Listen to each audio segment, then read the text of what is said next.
I miss being single, she said. Her voice flat as she pulled off her wedding ring and tossed it onto the kitchen counter.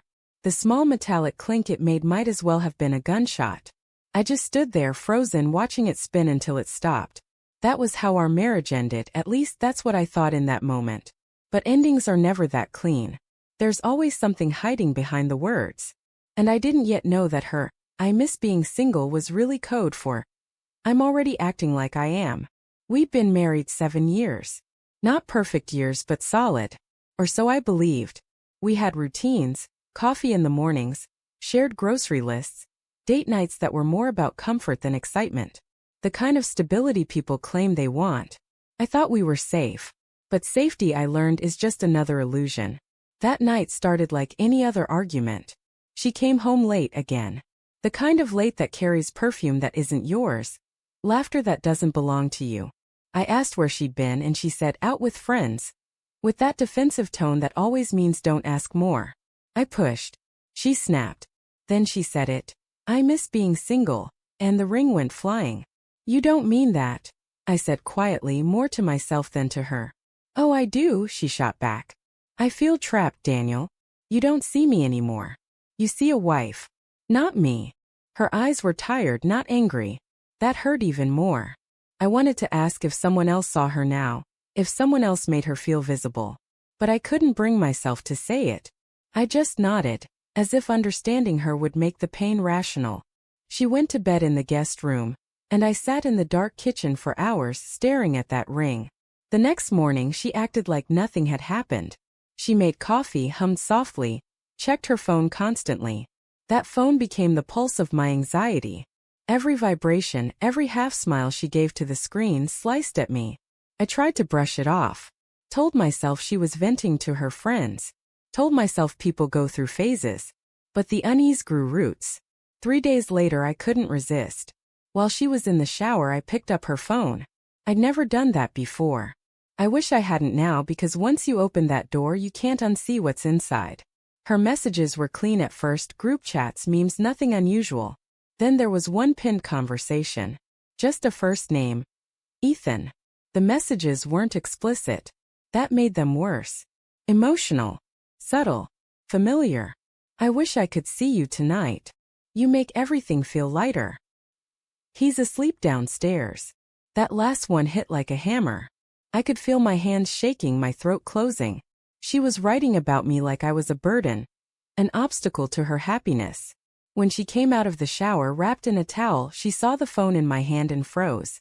The silence between us was unbearable. Finally I said, "Who's Ethan?" She didn't lie. That almost made me respect her more, and hate her for it. "Someone who listens," she said. "Someone who doesn't make me feel small." "Someone who isn't your husband," I replied. She didn't deny it. Didn't even flinch. Just sat down and started crying into her hands. That's when I realized I wasn't angry yet, I was numb. The betrayal hadn't hit full force. It was still sinking in, slow and steady, like a ship going under. I didn't scream. I didn't throw things. I just left. I drove for hours, no destination, until the sun went down. Ended up at a gas station parking lot, staring at the steering wheel.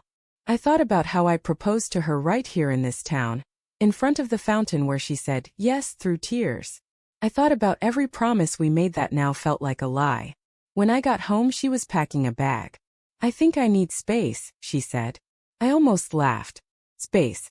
That word had become the polite translation for, "I'm choosing someone else." She moved into a friend's apartment. At least that's what she said. I found out later it was Ethan's. How did I find out? Because he wasn't careful. They posted a picture together. Just 2 wine glasses in her hand, ringless on his. No faces, but I'd recognize her hand anywhere. I didn't confront her right away. I wanted to see how far she'd go. A week later she called. "We need to talk," she said. Her voice was soft, almost guilty. We met at a cafe. She looked different, lighter, freer. Wearing makeup she hadn't touched in months. She smiled like a stranger. "I'm sorry, Daniel," she said, stirring her coffee. "I didn't mean to hurt you. I need to find myself." I stared at her. "Find yourself in his bed?" Her face dropped.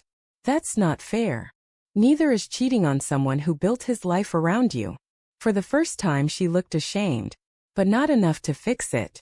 Maybe one day you'll understand, she said quietly. I didn't respond. I just got up and left. But something inside me shifted. I realized I didn't want her back. I wanted closure. That night I called a lawyer. Not to scare her, just to protect myself. The lawyer, a calm older man named Harris, said, if she's moved in with him, we can file for adultery-based divorce. It'll be clean, fast, and in your favor. 2 days later the lawyer called her. I wasn't there, but I imagined it. The sound of her calm confidence cracking when she heard the words adultery claim and financial settlement. Because suddenly, she wasn't a free spirit chasing self-discovery. She was someone facing real consequences. She showed up at my door that evening, eyes wide, breath shaking. Daniel, what are you doing? She asked. I'm moving on, I said simply. This isn't you, she said, almost pleading. You're not cold like this. You're right, I said. I wasn't. But then you taught me how to be. Her tears came fast then. I made a mistake. I thought I wanted freedom, but I just wanted something different.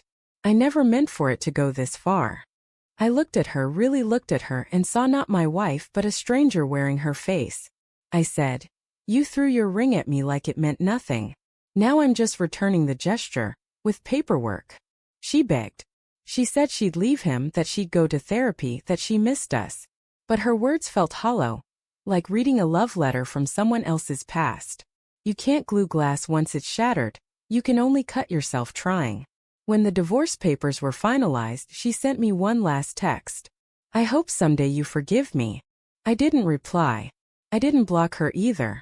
I just let the message sit there, unread, like the ring still sitting on that kitchen counter. I never moved it.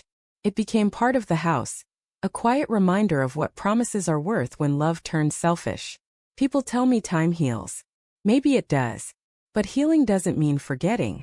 It means learning to live with the scar and still believe you deserved better. Sometimes late at night I still hear that metallic clink in my head. The sound of a ring hitting the counter, the moment my world cracked open. But now, instead of heartbreak, it reminds me of clarity. Because love isn't proven by how long you hold on. It's proven by when you finally have the strength to let go.